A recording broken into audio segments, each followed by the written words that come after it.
جماهير الأهلي العربية، جماهير الكرة المصرية، هي بلادي للنصر بلادي، عاشقين الروح الرياضية. جماهير الأهلي العربية، جماهير الكرة المصرية، احنا ولادها عايشين ترابها، تسند علينا بقى شوية. شجع والعب وبلاش تتعصب، الكورة جوان الكورة جوان، والحريف بيبان في الملعب، واللمسة جنان واللمسة جنان. شجع والعب وبلاش تتعصب، الكورة جوان الكورة جوان، والحريف بيبان في الملعب، واللمسة جنان واللمسة جنان. التالتة شمال اخوات ابطال، التالتة يمين اخوات يمين، التالتة شمال اخوات ابطال، التالتة يمين اخوات يمين. جماهير الاهلي العربية، جماهير الكرة المصرية، من غير عصبية يا فرق مصرية، يلا ايديكم في ايديا. جماهير الاهلي العربية، جماهير الكرة المصرية، من غير عصبية يا فرق مصرية، يلا ايديكم في ايديا.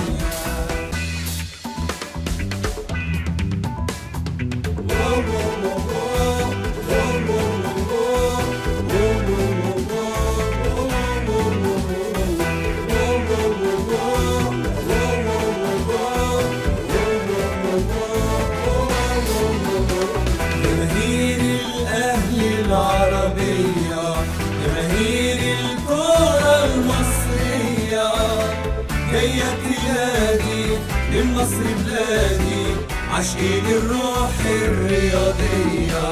جماهير الأهلي العربية، جماهير الكرة المصرية، احنا ولادها عايشين ترابها، تسند علينا بقى شوية.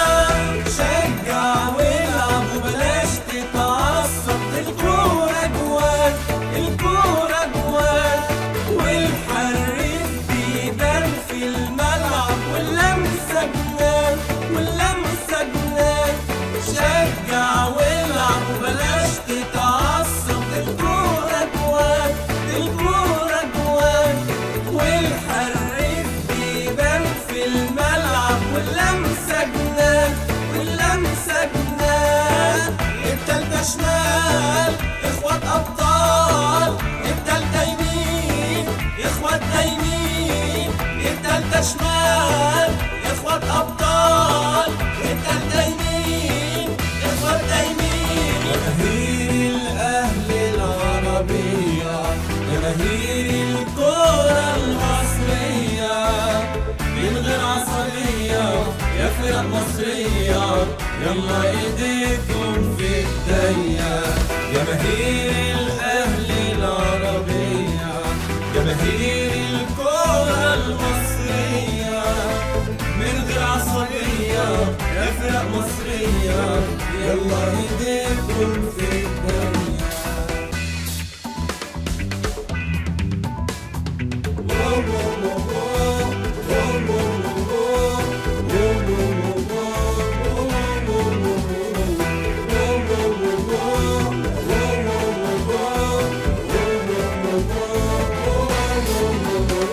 جماهير الأهلي العربية، جماهير الكرة المصرية، هي بلادي للنصر بلادي، عاشقين الروح الرياضية. جماهير الأهلي العربية، جماهير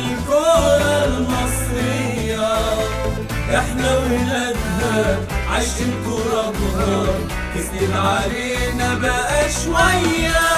شجع والعب وبلاش تتعصب، الكورة جوان الكورة جوان، والحريف بيبان في الملعب، واللمسة جنان واللمسة جنان.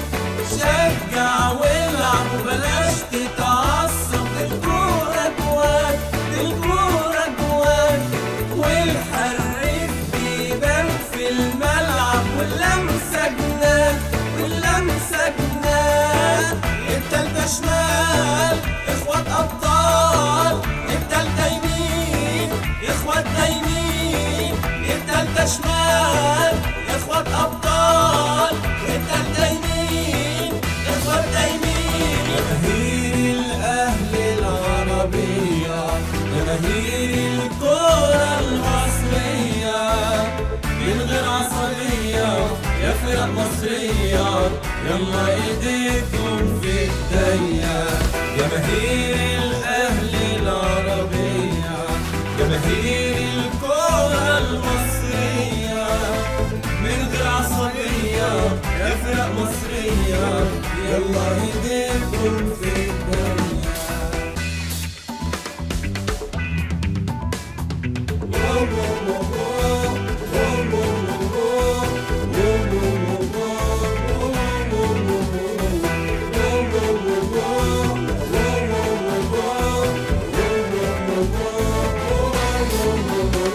جماهير الأهلي العربية، جماهير الكرة المصرية، هي بلادي من مصر بلادي، عاشقين الروح الرياضية. جماهير الأهلي العربية، جماهير الكرة المصرية، احنا ولادها عايشين كربها، كسب علينا بقى شوية. شجع والعب وبلاش تتعصب، الكورة جوان الكورة جوان، والحريف بيبان في الملعب، واللمسة جنان واللمسة جنان. شجع والعب وبلاش تتعصب، الكورة جوان الكورة جوان، والحريف بيبان في الملعب، واللمسة جنان واللمسة جنان. التالتة شمال اخوات ابطال، التالتة يمين اخوات يمين، التالتة شمال اخوات ابطال، التالتة يمين اخوات يمين. جماهير الاهلي العربية، جماهير الكرة المصرية، من غير عصبية يا فرق مصرية، يلا ايديكم في ايديا. جماهير الاهلي العربية، جماهير الكرة المصرية، من غير عصبية يا فرق مصرية، يلا ايديكم في ايديا.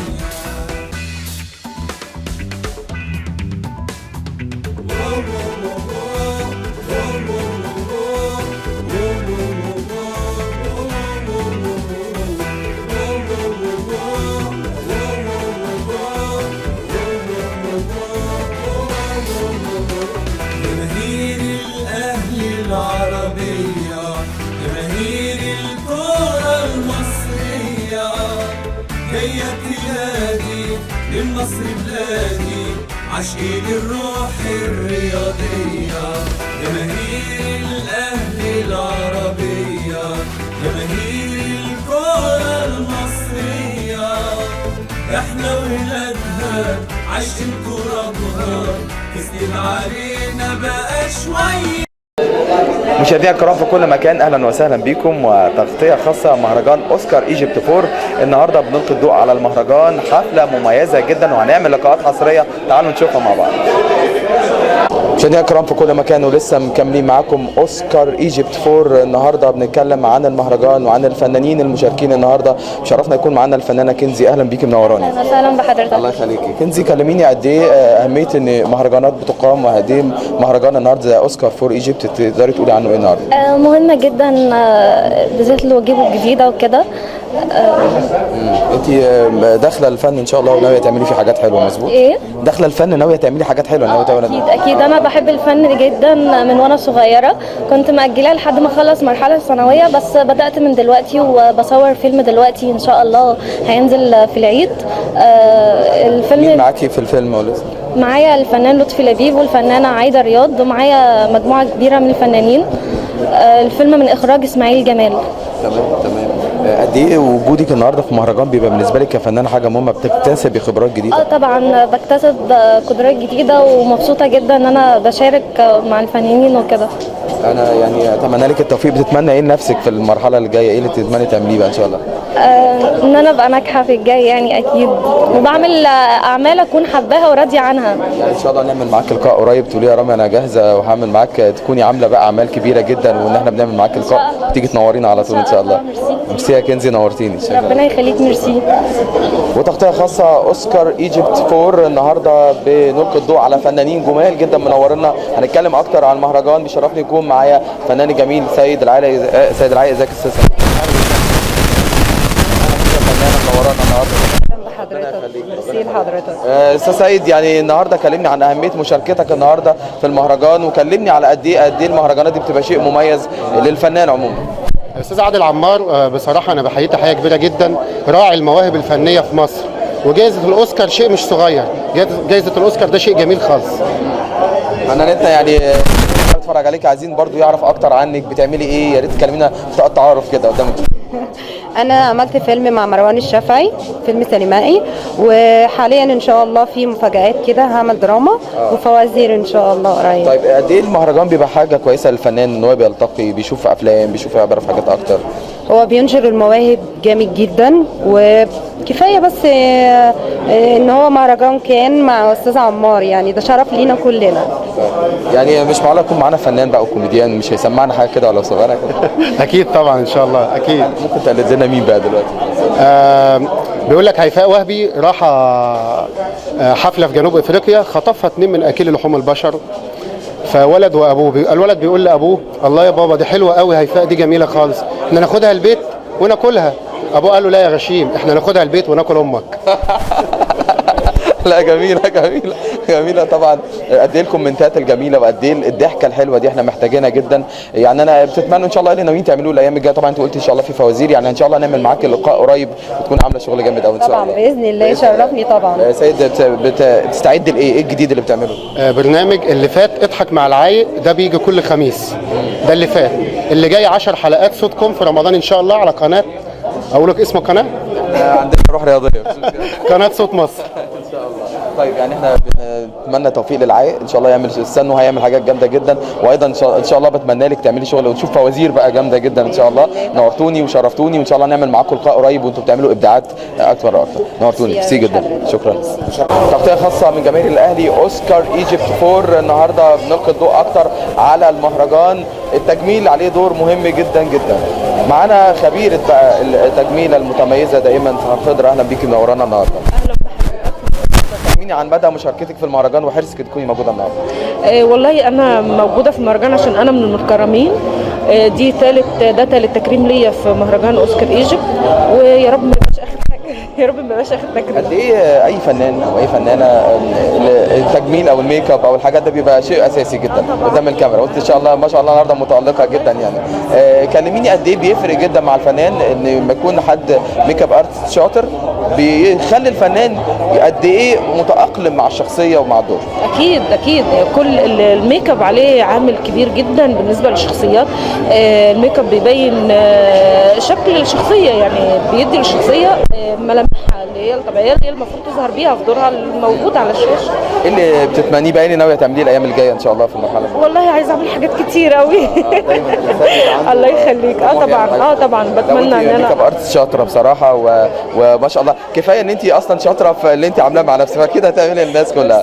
ميرسي جدا، انا بتمنى لك يا رب التوفيق واصور معاكي دايما تكون عامله يعني انجازات دايما اكتر واكتر. ميرسي جدا ميرسي جدا، ونورتيني وشرفتيني. ميرسي شكرا جدا. شكرا. اوسكار ايجيبت فور لقاءات حصريه من خلال المهرجان. النهارده بنلتقي، الصحافه ليها دور مهم جدا في اي مهرجان وفي نجاح اي مهرجان. خلونا النهارده معانا ضيفه جميله جدا من المغرب وبتقيم على مهرجانات كبيره جدا في المغرب هنتعرف عليها اكتر، ومعانا ايضا صحفي متميز وفي مجال الفن ايضا. تعرف بحضرتك؟ رجاء الشرقاوي، أستاذة ومؤطر إعلامية، مديرة مهرجان قلميم للفيلم الوثائقي وحقوق الإنسان، وأيضا مديرة مهرجان كازابلانكا للفيلم الوثائقي والروائي القصير. ما شاء الله، اهلا بيك يا استاذ رجاء، يعني تاريخ مشرف وتاريخ جميل، والنهارده انت منورانا ومشرفانا النهارده. تعرف بيك الاستاذ حسام تقريبا؟ حسام صلاح، صحفي في جريدة النهار ومجلة صوت الفنانين ومراسل في قناة نور دريم ومنسق اعلامي كذا عمل ممتازين الحمد لله. قد ايه استاذ رجاء وانت عندك خبره وكمنسقه لمهرجانات كبيره، قد ايه المهرجانات بتكون مهمه جدا لاي فنان، مهمه جدا لاثراء العمليه الفنيه، وكخبرتك بقى في المجال الفني وتنظيم المهرجانات، كلمينا اكتر النهارده وحرصك على المشاركه النهارده في المهرجان. أولا المهرجان كبيرة وعظيمة جدا لعرض الأفلام نظرا بالنسبة لنا بالمغرب هناك نوع من التهميش للفنانين، فهي فرصة كبيرة ليتعرف عليهم المخرجين وعرض أفلام المخرجين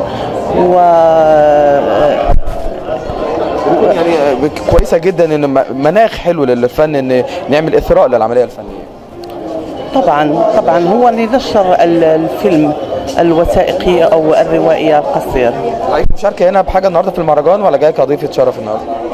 جيت كضيفة شرف ومكرمة. ما شاء الله ما شاء الله. حسام، قد ايه المهرجانات بتبقى حاجه مميزه جدا سواء للصحفي او للفنان عموما؟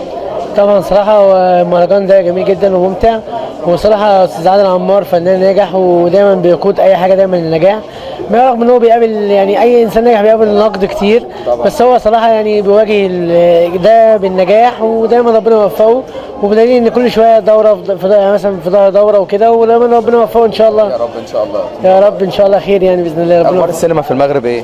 السينما في المغرب أيضا سينما مناضلة، شأنها كشأن أي سينما، والحمد لله هناك مهرجانات كثيرة جدا، ويحرص المركز السينمائي المغربي على دعم الشباب من خلال هذا النافذة. أنا يعني بتمنى لكم التوفيق وأتمنى لك إن شاء الله، أنت منورانا طبعا مشرفانا على أرض مصر، ونتمنى يكون في تعاون ما بين مصر والمغرب إن شاء الله. دائما هناك تعاون، أحرص دائما لحضور المصريين بالدرجة الأولى لأنهم هم الأولون في هذا المجال ونستفيد من خبرتهم، ودائما أحرص على وجود مخرج مصري أو ممثل مصري سواء خبير معروف أو مبتدئ كلجنة تحكيم. هذا يزيد فخر لنا ويدعم مهرجاننا ويكون ناجحا. نورتيني وشرفتيني، وإن شاء الله نعمل لقاءات دايما مع بعض في مهرجانات التنسيق. شكرا لك يا أستاذ حسام. شكرا.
مساء الخير على جميع السادة الحضور.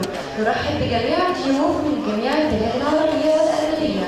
والآن سوف تنطلق فعاليات مهرجان أوسكار ايجيبت في دورته الرابعة المهداة للفنان الراحل نور الشريف برئاسة الفنان عادل عمار، والمشرف العام المخرج مصطفى الدرداش، والمنسق العام الفنان وليد عبد الحميد.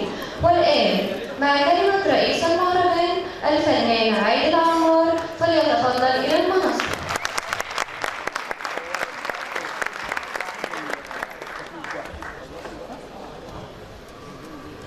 مساء الخير عليكم جميعا. اولا انا بشكركم جدا جدا جدا، وبشكر كل الحضور اللي شرفوني النهارده وبيساندوني وبيقابلوني واقفين جنبي. بشكر طبعا الاستاذ احمد البدري على حضوره. بشكر الاستاذ اياد طباع المخرج العراقي الكبير. طبعا بشكر الاستاذ الحاج الكبير محمد شاطر، يمكن اللوجو بتاعه ما نزلش لاني جيت في الوقت المتاخر. طبعا انا بعتذر له، لان ان شاء الله هنعوض ده كتير في الايام اللي جايه. طبعا انا بشكر الاستاذ خالد، وبشكر الاستاذه مي حلمي، بشكر الاستاذ محمود مرشد، والاستاذه نشوى زياد، ومدام نوسه، ومدام شوشو، ومي خالد. بشكر كل الحاضرين. انا يمكن عيني مش شايفه الحاضرين الموجودين، لكن انا بشكركم جدا. وبشكر شباب الفرقه المستقله، بقول لهم ان انا مش هتخلى عنكم وهكمل المشوار علشانكم. انا مش هبالي في اي كلام بيتقال عليا. انا يكفيني قوي تقفوا جنبي وبتساندوني، وبتمنى لكم مهرجان رائع. يمكن معلش تنظيم شويه ما بيبقاش ده، يمكن ده آفة المصريين، بنقلب اي حاجه فرح بلدي، فانا بعتذر لكم وبتمنى لكم كل التوفيق باذن الله تعالى. اشكركم. والآن مع كلمة المشرف العام للمهرجان المخرج مصطفى الدرداش.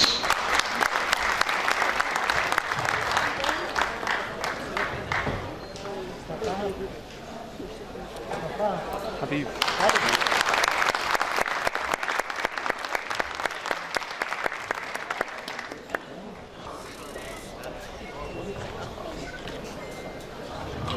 السلام عليكم، كل سنة وانتم طيبين. وأنا بحب الحب، وكل سنة وانتم طيبين بفالنتاين وعيد الحب، وكلنا نحب بعض بقى ونبطل الحاجات بتاعت زمان. وأحلى حاجة الحب، وعهد الله حاجة الحب.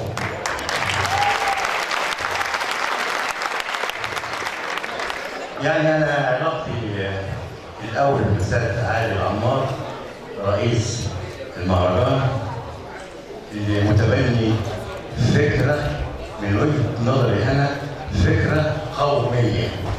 يعني إيه فكرة قومية؟ يعني متبني الشباب اللي هم هيقودوا البلد بعد كده فنيا بعدنا إن شاء الله. أنا علاقتي بالمهرجان المشرف العام على المهرجان ورئيس لجنة التحكيم.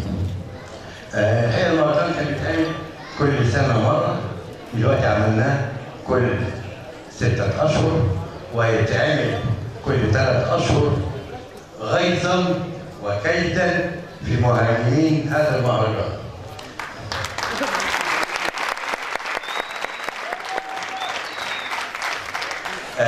لما نيجي نحكي المهرجان الأول أقول كلمة صغيرة وبعدين شرح بسيط ومش هطول عليكم. لا يعني إذا كان الأستاذ عادل عمار يتكلم أو أنا بتكلم فلا نغفل أبدا السيدة الفاضلة شيري جمال منظمة المهرجان الحقيقة، والأستاذ وليد عبد الحميد، وكل العاملين الحقيقة تعبوا معنا. المهرجان السنة دي بيتكون من 35 فيلم، ما بينهم الدرامي والتسجيلي والرسوم المتحركة الحقيقة. وبيشترك في المهرجان الدول العربية الشقيقة ما بين العراق الشقيق والجزائر الجزائر وسوريا والسعوديه وكل الدول الشقيقه.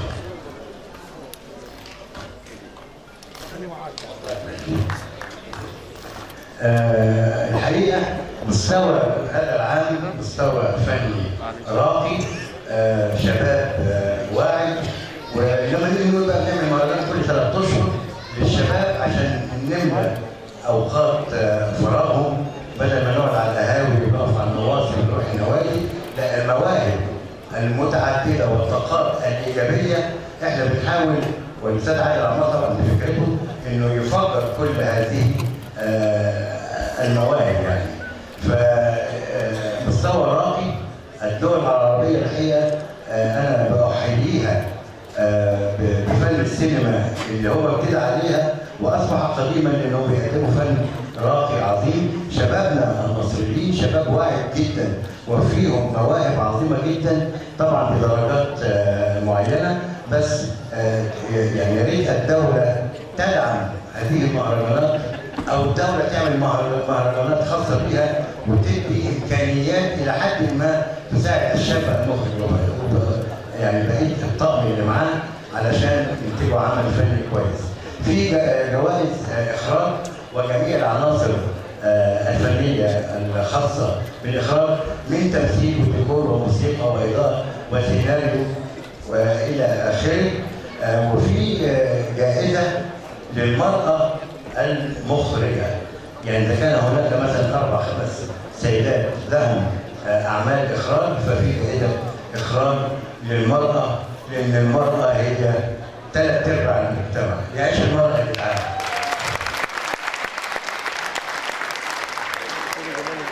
يعني كل سنه وانتم طيبين، ونرجو ان الفعاليات النهارده وبكره وبعده تبقى على المستوى الراقي اللي احنا بنقدمه. شكر خاص للسيد الكاتب السيناريست الاستاذ مصطفى سالم صاحب هذا المسرح اللي اتاح لنا الفرصه ان احنا يكون عنده.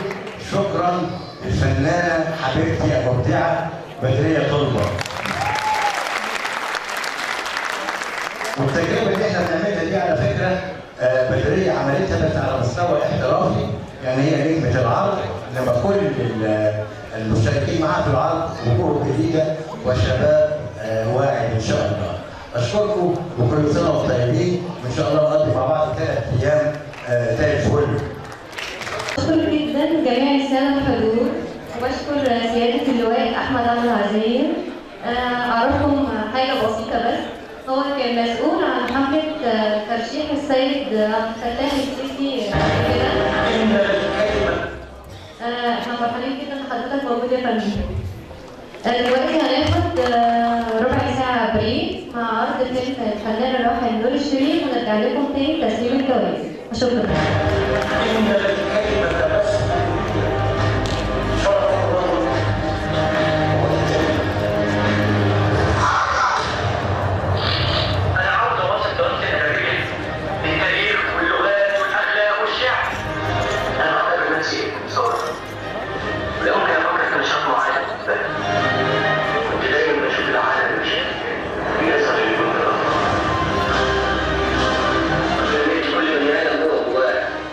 لو عرف يطلعها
مشاهدينا الكرام ولسه مكملين معاكم اوسكار ايجيبت 4 تغطيه خاصه النهارده، والنهارده عرس جميل جدا، عرس فني. شايفين ما شاء الله مجهود كبير، مجهود متميز عشان نلقي الضوء اكتر على اوسكار ايجيبت. والنهارده في الدوره الرابعه مش هيكون معانا احسن من مؤسس المهرجان ورئيس المهرجان الفنان الجميل عادل عمار. اهلا بحضرتك. اهلا وسهلا بيك وسعيد بلقائكم، وانا على فكره انا اهلاوي يعني. دي احلى حاجه. الله يخليك. ربنا يخليك. امورني. فنان جميل النهارده ما شاء الله. انا شايف يعني اولا النجاح مش بيجي بالسهل، وانا عارف ان حضرتك ما شاء الله يعني بتبذل مجهود كبير جدا عشان خاطر الفن وعشان خاطر تعمل مهرجان راقي زي ما احنا متفرجين النهارده، وخاصه النهارده المهرجان بيهدي الدوره الرابعه لروح الفنان الجميل نور الشريف. يا ريت تكلمني اكتر النهارده عن المهرجان.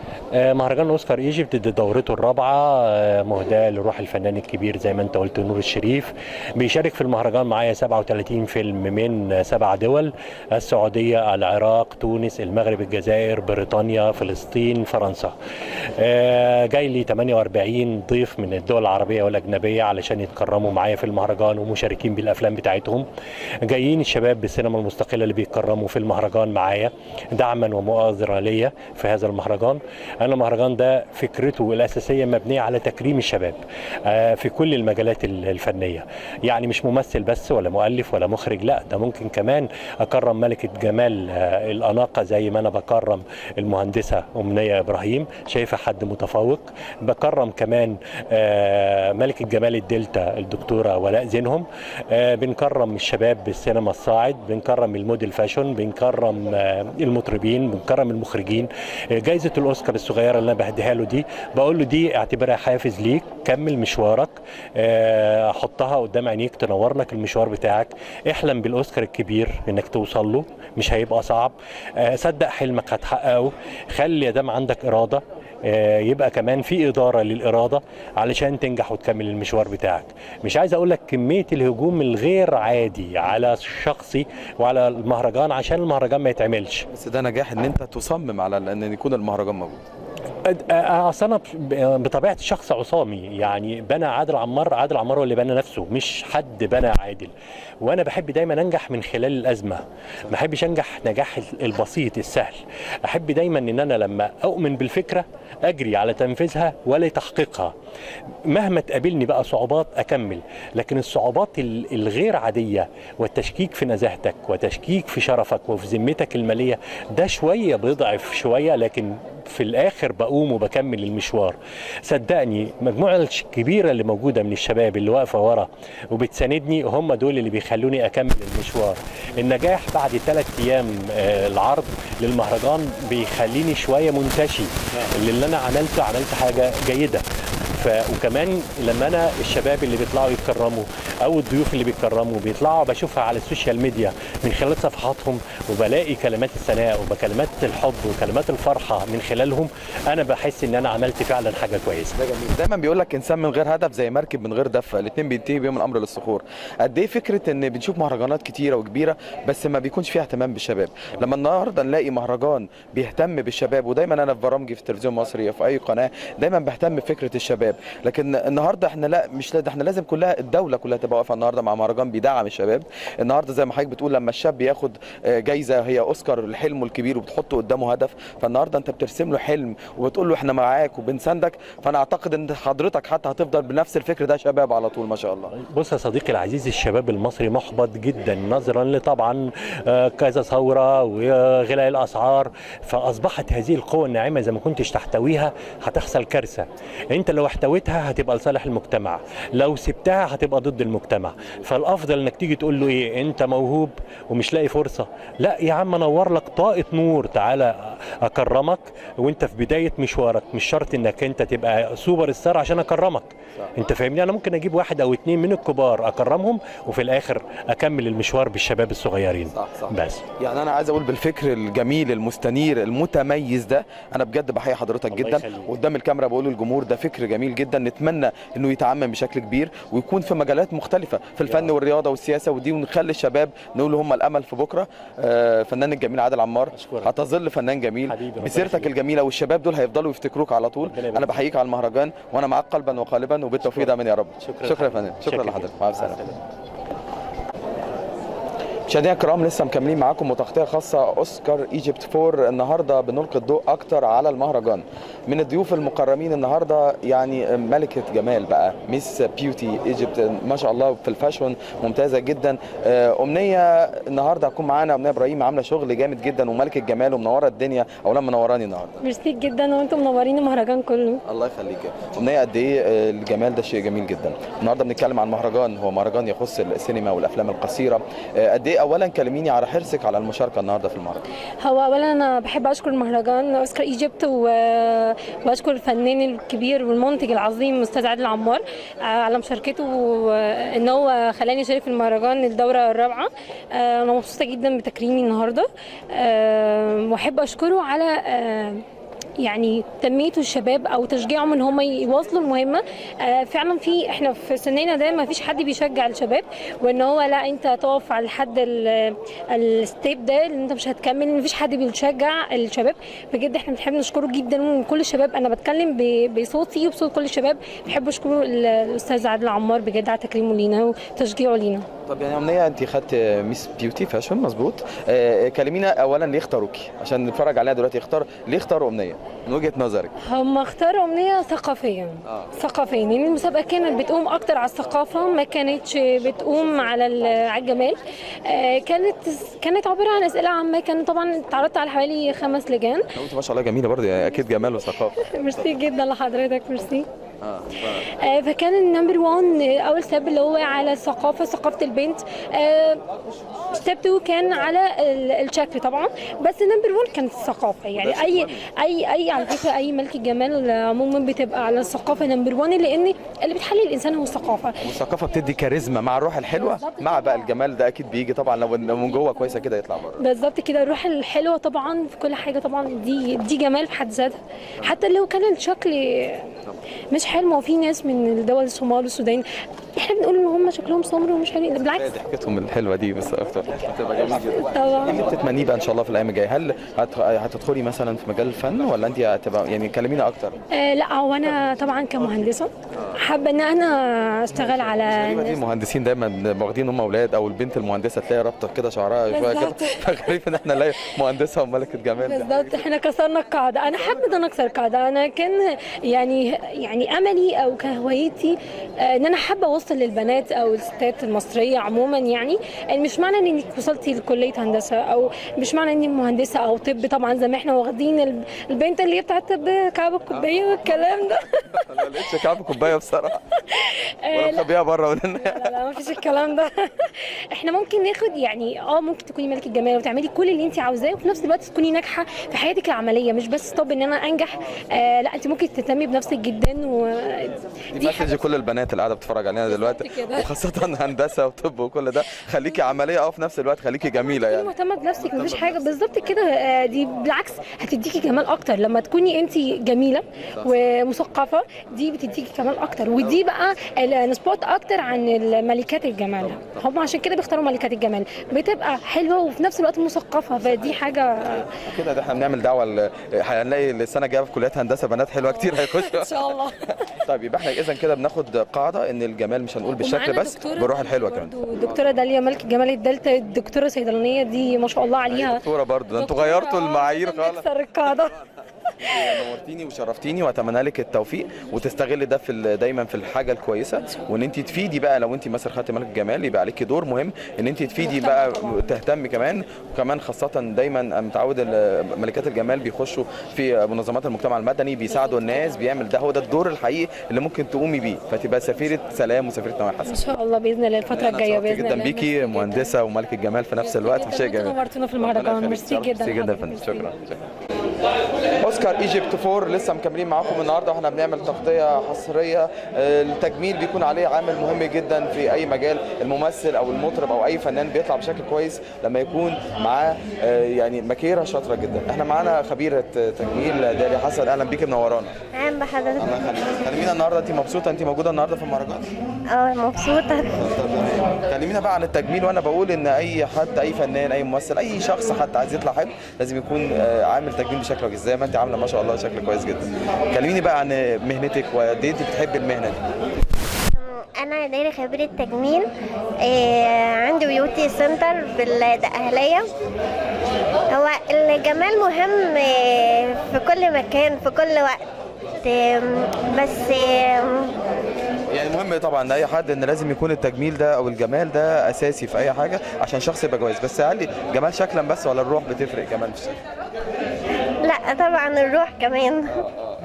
بتفرق بشكل. ايه اللي بتتمنيه في مجالك؟ ايه اللي بتطوري من نفسك عشان تبقى كويسه؟ تحبي تطوري من نفسك ان انت تكتسبي خبرات جديده، بتتفرجي على خبراء تجميل بره مصر عشان تبقى عارفه الدنيا ماشيه ازاي؟ تمام. ايه اللي بتتمنيه بقى في المرحله اللي جايه؟ وانا اصلا بقدم راديو اب لايف، وطبعا هتكلم عن التجميل بكل مميزاته. بس هو الجمال شيء اساسي، لازم المرأة تكون جميلة وتبقى مهتمية بجمالها. حد بيشبهك بقى بصوفيا نار؟ صوفيا نار بيقولك كتير؟ تقريبا هو الشعب العربي اتجنن بصوفيا نار. عشان كده بيشبهوك صح؟ لا بس انت يبقى ليكي طبعا خط مميز انت كمان. انت نورتيني وشرفتيني وان شاء الله نعمل لقاءات دايما مع بعض. ميرسي، ربنا يخليك. شكرا. اوسكار ايجيبت 4 فنانين ونجوم مخرجين بينورونا النهارده في المهرجان، لقاءات حصريه. نتمنى ان شاء الله ان احنا نقدم الجديد. النهارده معانا فنانين جمال انا بحبهم، هم اصدقائي اصلا كمان بتشرف بيهم. معايا موسى العناني فنان كوميدي. زي استاذ موسى. اهلا بيكم وشرفتونا في مهرجان اوسكار ايجيبت اللي احنا سعداء بكل وسائل الاعلام انها تكون حاضره وتنقل الفن الجديد اللي بيدي شويه امل للفن ككل في مصر والوطن العربي. وبنقول للناس ما تيأسوش، لا، في صناع فن حقيقيين بتصنع فن يرضي الأذواق الفنية العربية والمصرية. وإن شاء الله في أمل في الفن في مصر. عارفين الجماهير المصرية والعربية عانت من الابتذال في الفن، وعانت من الفن اللي ما عادش ليه اي صله بالفن. لا، احنا بنقول لكم في امل، في صناع فن حقيقيين بيصنعوا الفن الكوميدي والتراجيدي بصوره تدي امل واسعاد وتعكس احداث المواطن المصري والعربي في كل مكان ان شاء الله. وطبعا منورنا شهد نصير. وشهد ازيك يا شهد؟ منورانا. ازيك يا رامي؟ ميرسي جدا لذوقك. ميرسي. الله يخليك. شهد فنانه جميله ومبدعه وما شاء الله بتجتهد على نفسها وبتعمل شغل كبير قوي، وعلى طول حتى بتفاجئ بشغلها وببقى مبسوط ودايما بحيي على شغلها. منورانا يا شهد. ميرسي جدا يا رامي. وانا النهارده سعيده جدا ان انا بشارك معاكم في المهرجان، وتحياتي لرئيس المهرجان استاذ عادل عمار على الدعوه الجميله دي، وانا مبسوطه جدا ان انا معاكم النهارده. احنا المبسوطين اكتر. بس لازم احيي بقى مخرج جميل ومبدع، هو صديق وما شاء الله دايما بيبدع وليه اعمال مميزه جدا وليه افلام قويه جدا. خلونا نرحب بالمخرج المبدع الجميل سعيد ابو سيف. اهلا بيك يا مخرج. اهلا بيك يا رامي، متشكر جدا ومتشكر كل الناس الحضور واستاذ عادل عمار طبعا، ومتشكر ليك على التقديمه الظريفه دي. الله يخليك. قد ايه يا استاذ سعيد فكره ان المهرجانات بتبقى مهمه جدا خاصه للشباب للمبدع، ولما يكون مهرجان كمان انت عارفين في مهرجانات كتير بتهتم بجميع الاعمار، لكن لما يكون مهرجان بيهتم اكتر بالشباب بالافلام القصيره الافلام التسجيليه. احنا عارفين ان في شباب مبدع كتير بس مش لاقي الفرصه ان حد يكتشفه يقول له تعالى احنا هنهتم بيك. قد ايه بتكون مهمه للفنان؟ بص، هو ده تشجيع لكل المواهب، ده اكيد. ده انا فعلا ببقى فاقدين الحته دي من ناحيه الشباب، لان في شباب كتير فعلا واعي.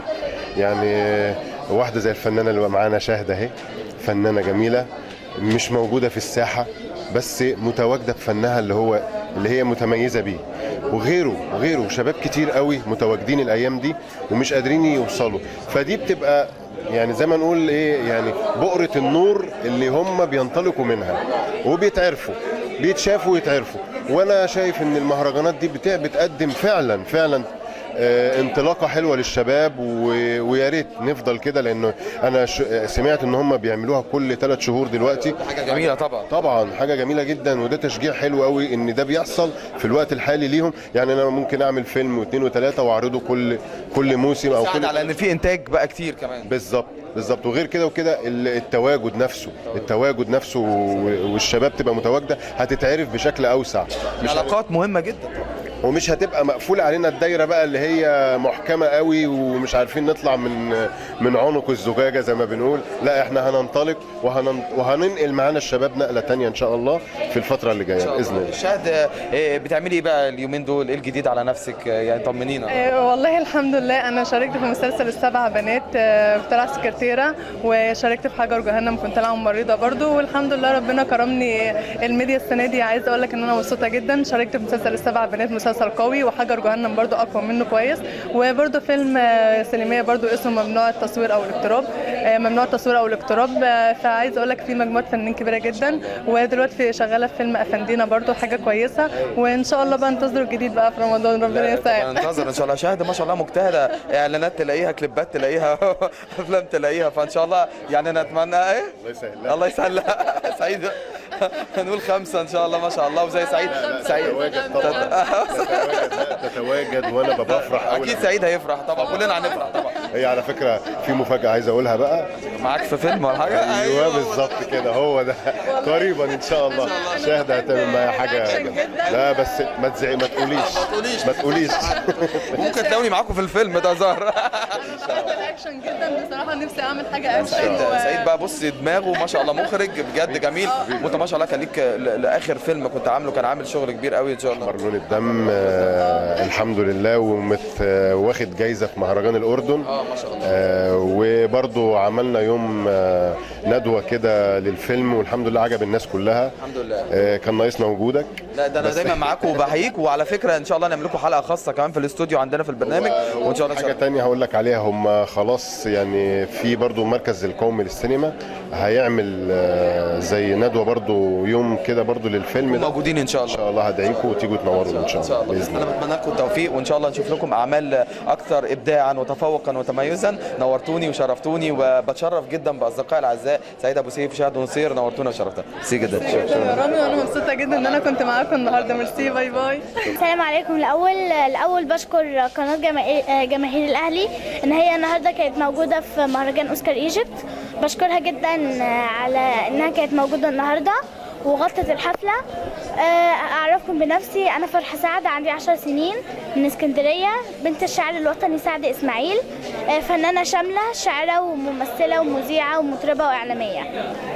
اول حاجه توجت سفيره للنماء الانساني من الجمعيه المصريه لمكافحه مرض نقص المناعه البشري، وتوجت اصغر سفيره على مستوى العالم لشؤون الطفل في بعثه السلام والعلاقات الدبلوماسيه والاستراتيجيه التابعه للمجلس الدولي لحقوق الانسان.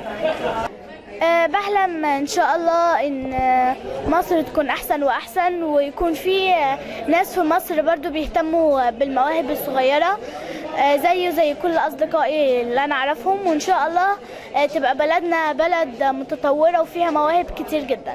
اوسكار ايجيبت 4 النهارده كان العرض مميز جدا، الحفله كانت ما شاء الله ممتازه جدا. ورا الحفله دي ما شاء الله مجهود كبير راقي جدا. استاذ وليد ما شاء الله النهارده عملتوا مجهود كبير جدا، والمخرج الكبير الفنان القدير مصطفى الدرداش، وايضا الفنان الجميل عادل عمار، وكنا بنتكلم اثناء الكواليس. ما شاء الله النهارده كانت الحفله مميزه جدا. كلمني على المنسق العام، بيبقى عليه دور كبير جدا، فكلمني النهارده على التنسيق للحفله يا استاذ وليد. طبعا الحمد لله ربنا كرمنا النهارده، ومهرجان الحمد لله كان افتتاح رائع. الحمد لله اكبر جمهور كان موجود النهارده، وده يؤكد الحمد لله الرياده لنا في مجال السينما المستقله. وطبعا ده مجهود الاستاذ عادل عمار رئيس المهرجان والاستاذ مصطفى، وده شيء يسعدنا الحمد لله. وطبعا احنا تعبنا جدا جدا في المهرجان وفي اعداده على مدار شهور، والحمد لله ربنا كرمنا النهارده بالتتويج بالنجاح والسبق الاعلامي الرائع اللي حضرتك شفته، وكل الاعلاميين والقنوات اللي كانت مشرفانا النهارده. ما شاء الله مجهود رائع وكبير. يعني الفنان القدير مصطفى الدمرداش يعني يستاهل مليون اوسكار طبعا، واكيد اقل حاجه يقدمها لك الفنان الكبير عادل عمار.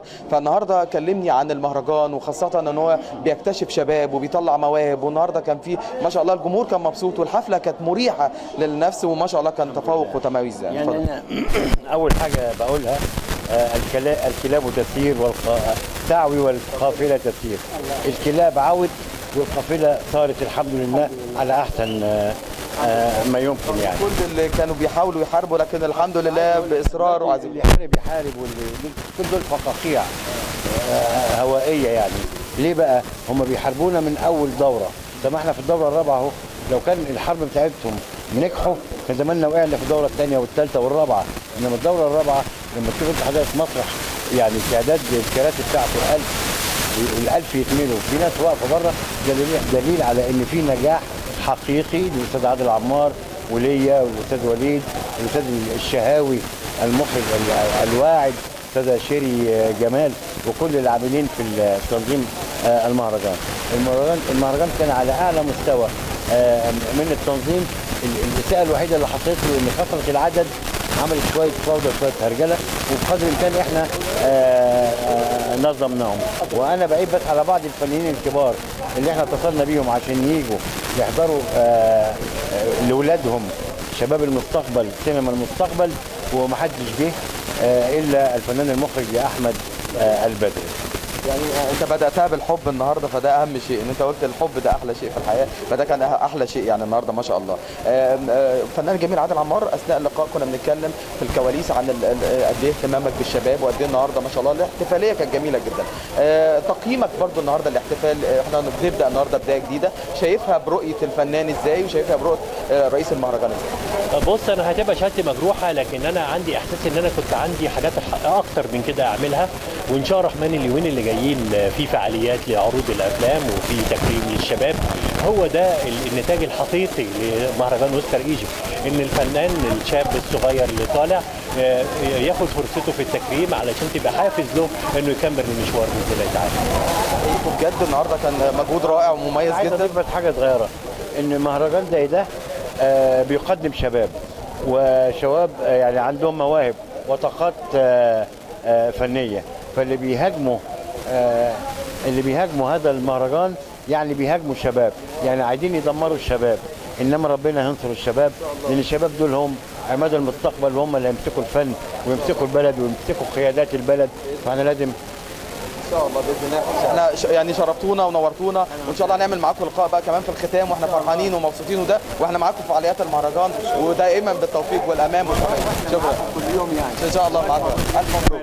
الله يخليك. ازاي النهارده يعني كلمينا الاول من اول ما اختاروك ان انت تقدمي النهارده المهرجان، وقد ايه حرصك ان انت تكوني بتقدمي المهرجان؟ هو انا اولا رئيس اللجنه الاعلاميه لمهرجان اوسكار ايجيبت، بس مش انا اللي خالص اللي كنت المفروض اقدم المهرجان، هي المذيعه اعتذرت قبل المهرجان ب10 دقائق، فانا اللي كان لازم اتحط في الامر الواقع ده.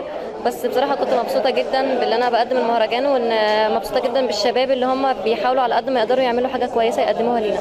قد ايه فكره ان احنا نهتم بالشباب ومهرجان يهتم بالشباب ويقدمهم بصوره كويسه ويديهم فرصه متنفس ليهم ان هم يعبروا عن رايهم واحلامهم، قد ايه شايفاها فكره كويسه ولا؟ طبعا الشباب هم المستقبل، وهم دول لازم اللي احنا نهتم بيهم ونشجعهم، عشان هم دول اللي بيطلع منهم كل حاجه كويسه.